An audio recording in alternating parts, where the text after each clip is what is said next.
Are you sure that your pool and spa water is clean and safe for your family?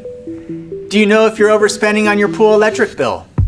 Most homeowners run their variable speed pool pump way too fast, which can cost you more money on your electric bill and potentially damage other pool equipment. Some pool owners are running their pumps too slow and not enough time. This can lead to green or cloudy pool water and require more chemicals to clear up.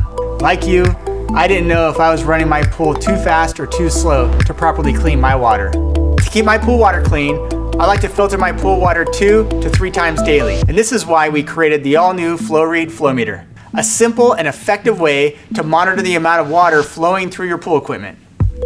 After installing the FLOWREAD Flowmeter, I no longer guess what my water flow rate is. And after dialing in the speed of my variable speed pool pump, I'm now able to keep my pool cleaner while saving hundreds of dollars per year on my electric bill. Don't run your variable speed pool pump without a FLOWREAD Flowmeter. Click this link to learn why a Flowmeter is essential to ensure your pool is clean and running efficiently.